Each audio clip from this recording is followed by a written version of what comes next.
오늘 예배 참여하신 모든 분들을 진심으로 환영합니다.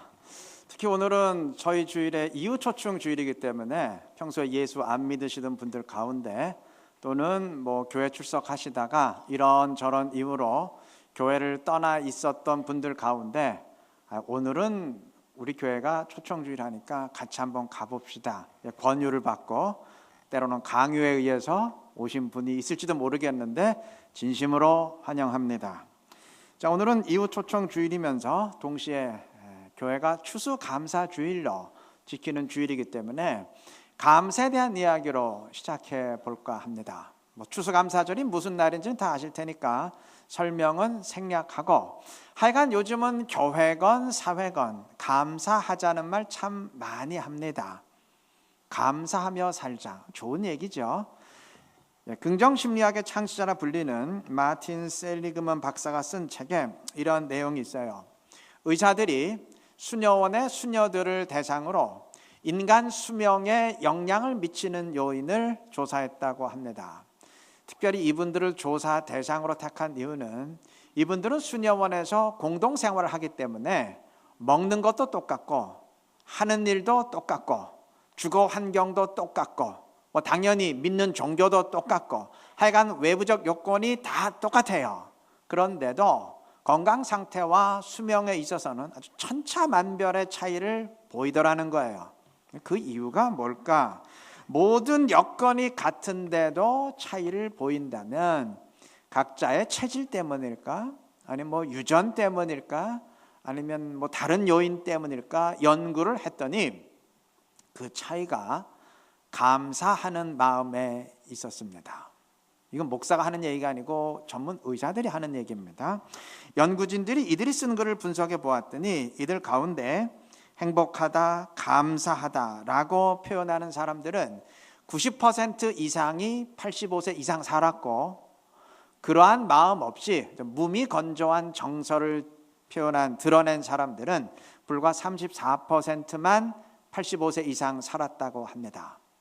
감사하는 마음이 인간의 육체에 직접 영향을 미친다는 하나의 증거죠. 물론 이거 하나 가지고 단정적으로 말할 수는 없어요. 우연의 일치로 그렇게 된 것일 수도 있으니까요. 그런데 우리가 명심할 것은 이런 연구 결과가 너무 많아요. 감사가 인간의 육체와 정신에 직접적으로 좋은 영향을 미친다는 의학적 연구 결과가 너무 많아가지고 일종의 상식이 되어버렸어요. 더 이상 하지도 않아요. 왜? 하등 새롭지가 않으니까요. 이제 상식입니다. 제가 결혼식 주례할 때 가끔 언급하는 내용이 있어요.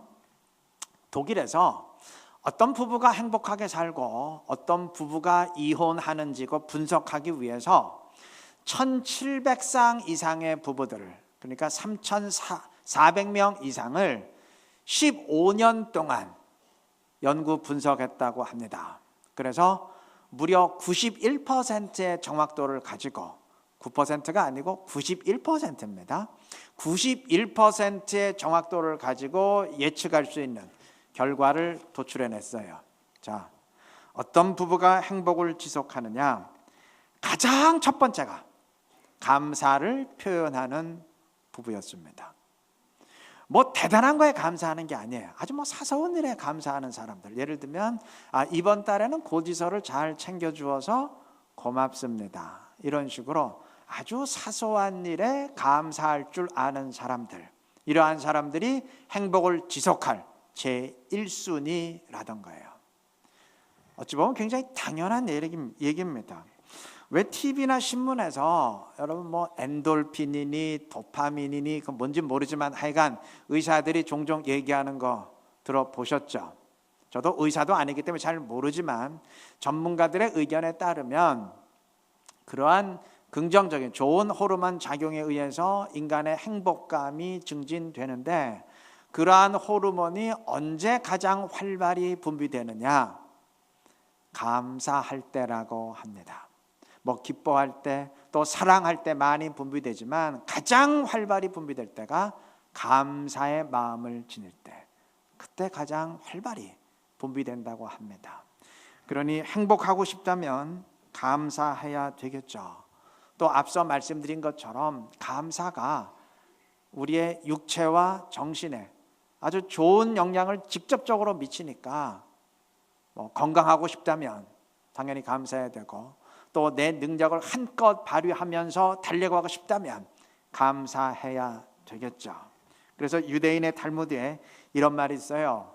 세상에서 가장 강한 자는 자기를 이기는 자이고 가장 행복한 자는 감사하는 자이다. 맞는 말이에요. 하나님은 감사하지 못하는 사람에게 따로 재앙을 내리지 않아요. 내릴 필요가 없어요. 왜냐하면 감사하지 못하는 것보다 더 큰 재앙은 없기 때문입니다. 그런데 문제가 있어요. 감사가 쉽지 않습니다. 아마 이렇게 푸념하는 분 많으실 거예요. 그렇죠. 감사하며 사는 게 당연히 좋겠죠. 그런데 별로 감사할 일이 없으니 어떡합니까? 감사할 일이 생기면 당연히 감사하지 않겠습니까? 이렇게 푸념하는 분 있으실 겁니다. 사실 그래요. 사람은 감사보다는 불평이나 원망의 마음을 품기가 훨씬 쉽습니다. 인간의 신체 구조가, 심리 구조가 원래 그래요.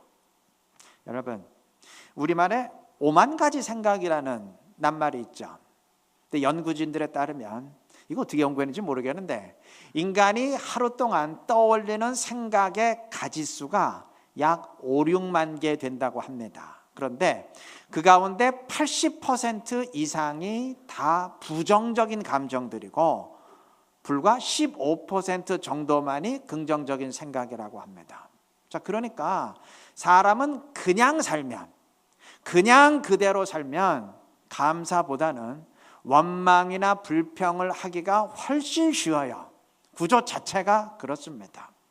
그래서 우리말에 정신 차려 이런 말 있죠. 그렇죠? 그래서 감사의 삶, 행복의 삶을 살려면 정말 정신을 차려야 됩니다. 의도적으로 정신을 차려야 돼요. 내가 앞으로는 불평이나 원망보다는 감사하는 삶을 살겠다. 이런 의도적인 다짐과 노력이 필요합니다. 그럼 어떻게 노력하면 될까요? 감사에 관한 글을 쓰는 사람들이 흔히 하는 말이 있습니다. 생각을 좀 바꾸어 보라는 말을 참 많이 합니다. 제가 인터넷에 유행하는 감사라는 제목의 글이 있어서 한번 적어왔는데 제가 몇 개 한번 뽑아서 한번 읽어보겠습니다. 빨랫거리, 다림질 거리가 많다면 그건 나에게 옷이 많다는 뜻이고, 내야 할 세금이 많다면 그건 내가 살만하다는 뜻이고, 정부에 대한 불평과 불만의 소리가 주변에서 많이 들려온다면 그건 언론의 자유가 있다는 뜻이고, 주차할 곳을 찾지 못해 지금 빙빙 돌고 있다면 그건 나에게 차가 있다는 뜻이다. 더 이상 안 읽어도 되겠죠? 맞는 말이죠? 네. 90%의 남자들은 자기가 잘생겼다고 생각하고 90%의 여자들은 자기가 살이 쪘다고 생각한답니다. 그런데 살이 쪘다고 푸념하시는 분들도 따지고 보면 감사한 일이에요. 북한에서는 먹지 못해 굶주린 사람이 태반이라는데 자기는 마음껏 먹었잖아요. 어쨌든 먹었으니까 쪘을 거 아닙니까? 나는 물만 먹어도 쪄요. 그런 사람 없어요. 그냥 하는 말이지. 여러분, 이게 농담같이 들릴 수가 있어요. 근데 그냥 웃자고 하는 얘기지만 한번 감사에 대해서 생각해 의미만 따져보세요. 우리나라 사람들은 외모 지상주의라 할 만큼 외모에 관심이 많죠. 특별히 여자분들. 근데 내 외모가 좀 변변치 못하다 하시는 분들도 원망할 필요 없어요. 따지고 보면 그것도 감사의 조건이랍니다. 왜냐하면 외모가 탁월한 분들은요, 시간이 지날수록 불안해요. 40대 넘으면 별수 없어요. 요즘 하도 의학이 발달해서 좀 오래 가진 하지만 50, 60대면 별수 없어요. 그렇게 예뻤던 연예인들 60대 돼보세요. 그 미모가 어디 갔을까 충격이에요. 그러니까 외모가 탁월한 사람들은 시간이 지날수록 점점 불안해져요. 그게 자기 자존심의 근거였기 때문에 그게 없어지거든요. 불안해져요. 반면 외모가 좀 탁월하지 않았던 분들은요, 시간이 지날수록 여유가 생깁니다. 이제 똑같아진다. 진짜예요. 나이 60대면 똑같아요 이제. 그러니까 시간이 지날수록 불안한 사람이 있고 시간이 지날수록 점점 당당해지는 사람이 있어요. 이제 내가 꿀릴 필요 없다. 농담인 줄 아시죠? 그런데 그것도 따지고 보면 감사의 조건이 될 수 있습니다. 쇼펜하우어라는 철학자가 있어요. 이 사람이 그런 말을 했어요. 지금 사소한 문제 때문에 원망하고 있다면 감사해라. 왜 그럴까요? 그건 아직 큰 불행이 나에게 닥쳐오지 않았다는 증거입니다. 사람이 정말 큰 불행을 만나면 사소한 문제로 짜증내지 않아요. 그렇죠? 여러분 전쟁에 나서 막 총알이 왔다 갔다 하는데 그 상황에서 감기 때문에 고민하는 사람 있어요? 없어요. 뭐 반찬이 현찮다고 불평하는 사람 있어요? 없어요. 좀 죽고 사는 일인데. 뒤집어 말하면 내가 지금 사소한 문제 때문에 짜증하고 고민하고 있다는 것은 행복하다는 얘기예요. 그거 사소한 문제에도 짜증을 낼 만큼 내 삶이 지금 평온하다는 얘기입니다. 그러니까 생각을 좀 바꿔서 감사하시길 바라요. 이렇게 생각을 바꿔보면 불평한 일도 다 감사의 조건임을 알게 됩니다. 그래서 오늘 우리가 성경 한 구절 읽었는데 범사에 모든 일에 감사하라 한 것이에요. 억지로 감사라는 얘기가 아니고 한번 생각을 바꿔봐라. 그럼 다 감사할 일이다. 그런 의미입니다. 또 한 가지는 비교의식을 버리는 일입니다. 하여간 우리 대한민국 사람들은 이 비교의식 때문에 남과 비교하는 의식 때문에 항상 불행합니다. 이번 주에 수능시험 있죠? 원래는 지난주였는데 지진 때문에 연기됐죠. 여기 학부모님들은 애 성적 때문에 고민이 많으시죠? 우리나라 부모님들은 성적에 관심이 많은데 엄마는 애가 공부를 못해갖고 불행한 게 아니에요. 옆집 애보다 못하니까 그게 불행한 겁니다. 비교의식이에요. 행복하려면 비교의식을 지녀도 좀 건강한 비교의식을 지니십시다. 인격이 성숙한 사람들은 달라요. 근데 인격의 그릇이 약간 좀 부족한 사람은 자기보다 못한 사람을 보면서 비교하면서 거만해집니다. 그 사람들 앞에서 또 거만해져요. 또 반대로 자기보다 뛰어난 사람들과 비교해서는 주눅이 들어요. 그 원망하고 불평합니다. 그러니까 항상 불행해요. 이래도 불행하고 저래도 불행하고. 그런데 인격이 좀 성숙한 사람들은 자기보다 뛰어난 사람과 비교하면서 건강한 목표를 설정합니다. 신선한 자극을 받고 바람직한 일이죠. 또 자기보다 조금 못한 사람과 비교해서는 감사합니다. 어느 전신마비 시인이 입으로 쓴 새해 소망이라는 시가 있습니다. 제가 첫 부분 한 구절만 읽어드릴게요. 새해에는 더도 말고 덜도 말고 손가락 하나만 움직이게 하소서. 이분의 소망입니다. 여러분 이 시를 읽으면 감사하지 않을 수 없어요. 누구는 손가락 하나만 움직일 수 있었으면 그게 소망인데 우린 다 이 자리에 걸어 들어왔잖아요. 따지고 보면 감사할 수밖에 없습니다. 비교의식에 빠지는 사람은 항상 불행하지만 그러나 건강한 비교의식을 지닌 사람은 감사할 수 있습니다. 이왕이면 감사하면서 사십시다. 네, 좋아요. 지금까지 얘기한 거 다 잊어버려도 좋습니다. 이거 한 가지만 기억하세요. 감사의 삶을 살 수 있는 아주 간단하면서도 가장 지혜롭고 강력한 방법이 있습니다. 이것은 매일 감사 일기를 쓰는 일입니다. 아이고 일기 안 쓰지가 언젠데. 일기라 그래서 뭐 거창한 게 아니에요. 아주 간단해요. 하루하루를 살면서 감사한 일 한 너댓 가지 정도만 짧게 기록하면 됩니다. 기록하는 게 귀찮다. 그럼 단어 하나씩만 메모해도 돼요. 뭐 별거 아니에요. 예를 들면 오늘 좋은 책을 읽었어요. 그러면 이러한 좋은 책을 써준 작가에게 감사합니다. 그렇게 메모하면 돼요. 너무 길었어요. 귀찮다. 그러면 좋은 책 감사. 그렇게 메모하면 돼요. 우리 뭘 짧은 거 좋아하잖아요. 우리나라는. 또 오늘 TV를 보니까 교통사고가 났어요. 생각해 보세요. 내가 그동안 차를 타도 수천 번만 탔겠어요? 수만 번, 수십만 번 탔을 수도 있는데 그동안 한 번도 큰 사고가 없었으니 감사합니다. 교통사고 감사 그렇게 쓰세요. 또 오늘 가슴이 흐뭇한 이야기를 듣고 마음이 따뜻해졌어요. 이런 흐뭇한 일이 있으니 감사. 이런 식으로 따지고 보면 감사할 일이 너무나 많아요. 그렇지 않아요? 그럼 그거 기록하면 됩니다. 감사의 눈으로 보면 감사의 조건이 차고 넘쳐요. 그런 거 짧게 몇 가지씩만 하루에 기록하면 됩니다. 아무것도 아닌 것 같은데 그러다 보면 세상이 달라집니다. 나 자신이 변하는 것을 느끼게 될 것입니다. 여러분, 감사는 저절로 되지가 않습니다. 인간의 구조가 감사보다는 불안, 초조, 불평, 원망 이런 부정적인 감정에 더 익숙하도록 메커니즘이 그렇게 설정되어 있어요. 그냥 살면 감사 안 돼요. 약간의 노력이 필요합니다. 뭐 대단한 노력 필요 없어요. 약간만 하시면 됩니다. 그 대신 그 결과는 엄청납니다. 우리 감사하며 사십시다. 그래서 감사를 통해서 더 많은 감사의 조건과 감사의 유익을 누려갈 수 있는 지혜로운 우리 모두가 되시기를 바랍니다. 오늘 교회 처음 나오신 분들은 예수 믿는 사람들은 왜 중간에 자꾸 아멘 아멘 뭐 이런 소리를 하나 좀 의아하실 건데 뭐 그런 게 있어요. 아시게 될 겁니다.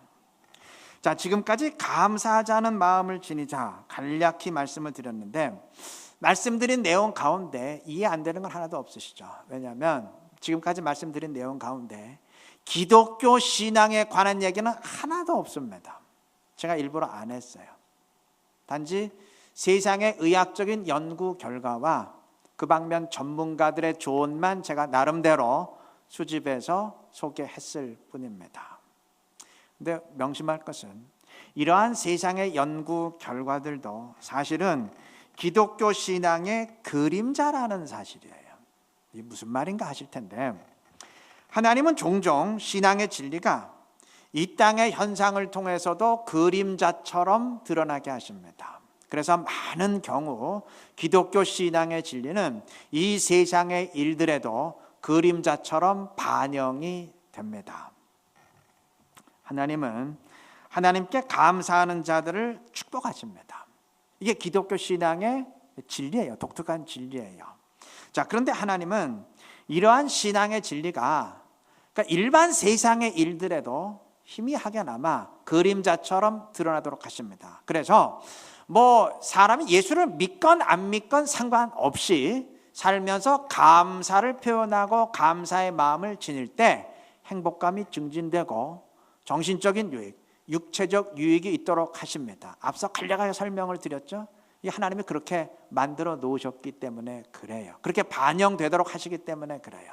그러니까 감사의 유익에 대한 그 세상의 의학적 연구 결과가 쏟아질 수 있는 이유가 바로 이 때문입니다. 자, 그러면 세상의 일반적인 일에도 감사할 때 이런 유익이 있다면 창조자이신 하나님께 감사할 때는 얼마나 더 큰 유익이 있겠습니까?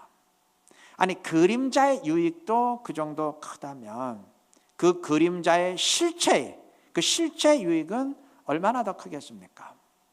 하나님이 감사를 명령하시는 이유가 그 때문이에요. 나에게 감사해라, 엎드려 절받기 위함이 아니고 우리에게 더 큰 유익을 축복으로 주시기 위함입니다. 그러면 우리가 하나님께 감사할 때 뭘 감사해야 되느냐? 이유가 많겠죠. 근데 그 가운데 가장 근본적이고 가장 중요한 것 한 가지, 그것만 제가 오늘 잠시 설명을 드리려고 합니다. 기독교에서는 흔히 십자가의 은혜, 복음이라고 하는데 그것 때문에 우리는 하나님께 감사해야 됩니다. 간략히 설명을 드리면, 여러분, 사람이 처음 인간을 만드셨을 때, 죄송합니다, 하나님이 처음 인간을 만드셨을 때 지금 이러한 상태의 인간이 아니었어요. 지금 인간은 누구든 다 죽어요. 그렇죠? 우리 언젠가도 죽습니다. 병들고 죽는 죽음의 존재고, 또 지금 인간은 하나님과 직접 마주하면서 교제할 수가 없습니다. 그런데 하나님이 처음 인간을 만들었을 때 그때는 이렇지가 않았어요. 그때 인간은 병들거나 죽지 않는 영원한 존재였고 또 하나님과 직접 마주하면서 교제할 수 있는 존재였습니다. 그러한 상태를 영생이라고 합니다. 영원한 생명이라는 의미예요. 다시 한번 정리할게요. 하나님이 처음 인간을 만들었을 때는 영생의 존재였는데, 그게 뭐냐면 병들거나 죽지 않는 영원한 존재이면서 동시에 하나님과 직접 마주하면서 대면하고 교제할 수 있는 존재예요. 자, 그러면 왜 그런 처음에 영생의 상태를 잃어버리고 지금처럼 되었느냐? 예수 안 믿는 사람도 아담과 이브의 선악과 이야기는 아마 들어보신 적이 있을 겁니다. 인류의 첫 조상인 아담과 이브가 하나님이 먹지 말라는 선악과라는 열매를 먹고 죄를 지었기 때문에 그래요. 그 죄로 인해서 이들의 본능이 죄의 본능으로 바뀌었어요. 그로 인해서 이들은 영생을 잃어버리고 지금과 같은 존재가 되었습니다. 그러니까 지금과 같은 인간이 된 이유가 죄 때문이기 때문에 흔히 지금과 같은 인간을 우리는 죄인이라 부릅니다. 질문하는 분 있으실 거예요. 아니, 그네들이 죄를 졌으면 지들이 잘못한 거지, 왜 지들이 잘못했는데 우리가 다 이렇게 돼야 돼? 나는 아담 이브 본 적도 없고 만난 적도 없어. 근데 그 사람들의 문제지 왜 내 문제가 돼야 돼? 질문하실 분 있으실 텐데 그렇지가 않아요. 제가 말씀드렸잖아요. 그들이 죄로 인해서 존재가 지금처럼 바뀌었어요. 그게 문제입니다. 여러분, 하나 물어봅시다. 토끼가 새끼를 낳으면 뭘 낳나요? 원숭이를 낳나요? 개를 낳나요? 뭘 낳나요? 토끼 낳죠? 돼지가 새끼 낳으면 뭐 낳죠? 문제가 어려운가요? 돼지 낳죠? 네, 그래요. 모든 존재는 자기와 똑같은 존재 낳게 되어 있어요. 아담과 이브도 지금과 같은 인간으로 존재가 바뀌었기 때문에 그 뒤에 태어나는 모든 후손들도 그와 똑같은 존재로 태어나게 된 거예요.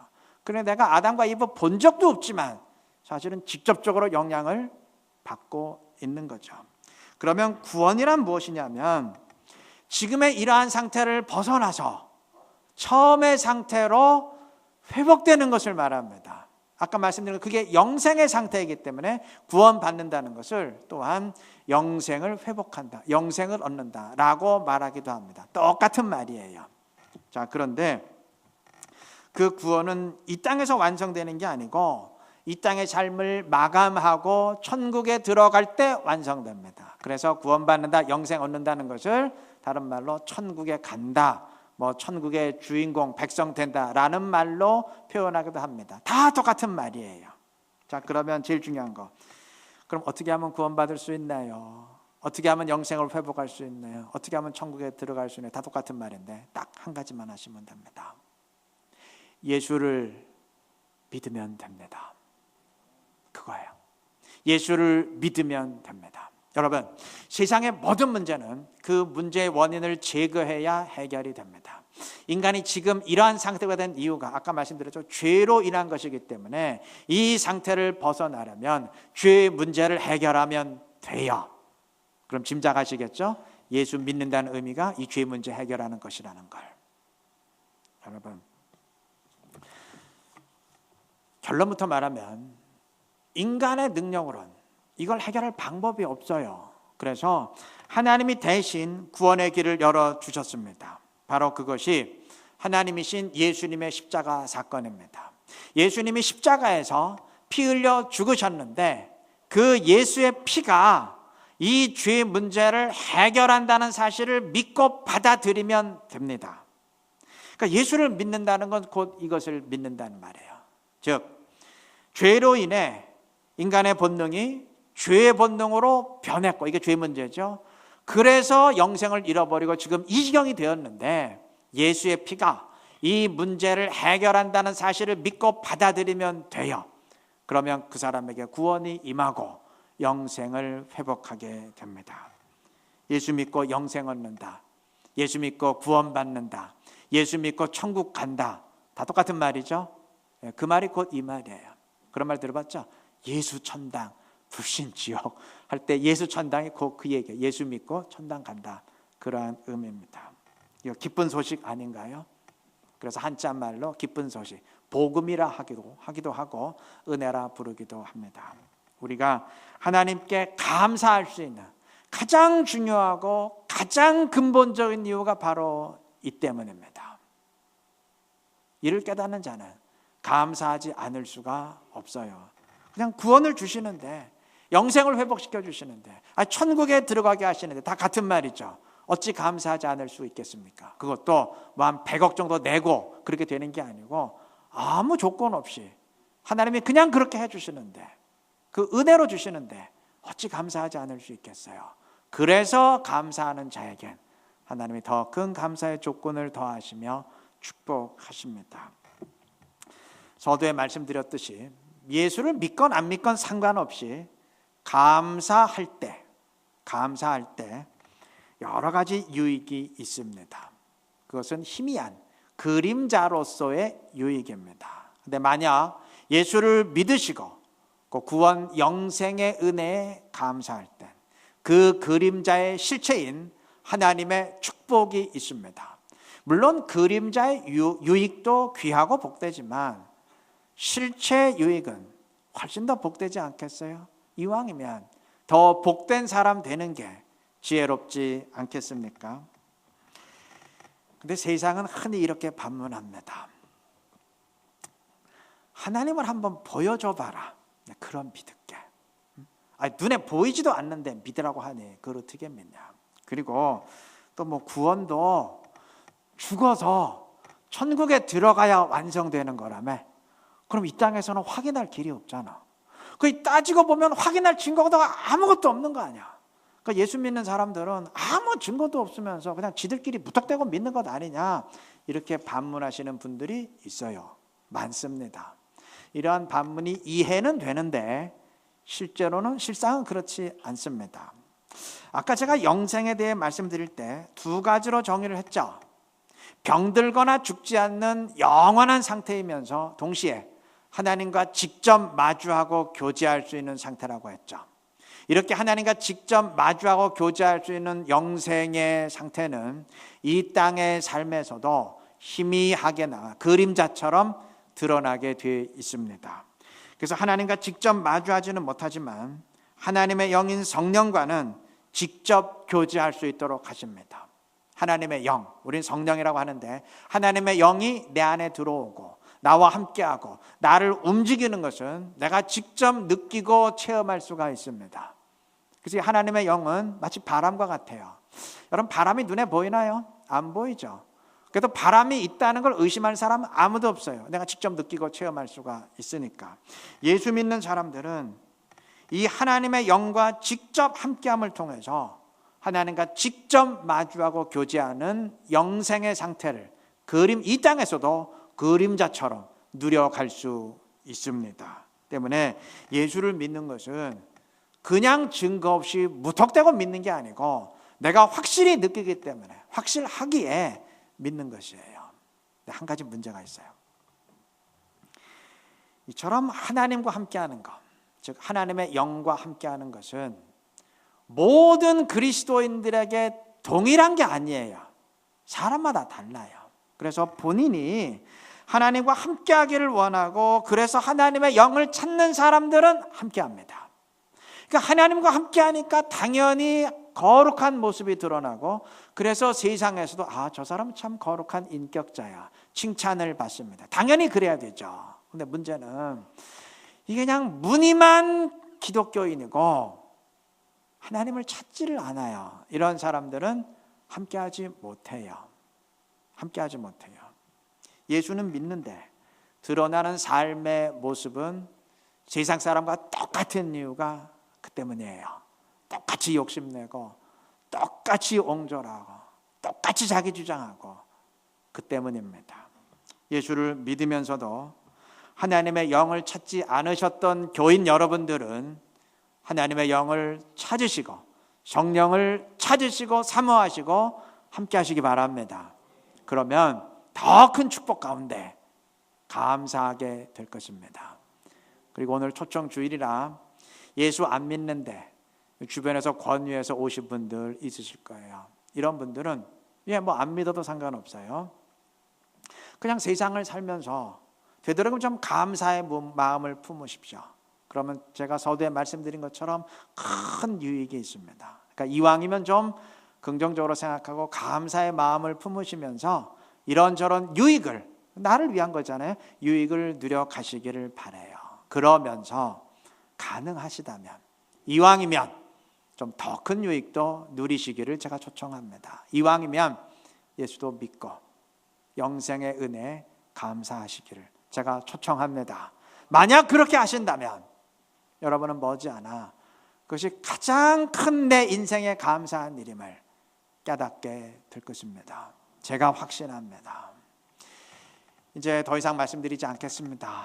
오늘 제가 몇 가지 말씀드렸는데 여러분의 처지가 다 다를 거예요. 여러분이 어떤 처지와 어떤 형편에 있건 상관없이 부디 현명한 선택을 하심으로써 더 많은 감사의 조건과 더 큰 감사의 유익, 더 행복한 삶을 살아갈 수 있는 지혜로운 여러분들 다 되시기를 주님의 이름으로 축복합니다.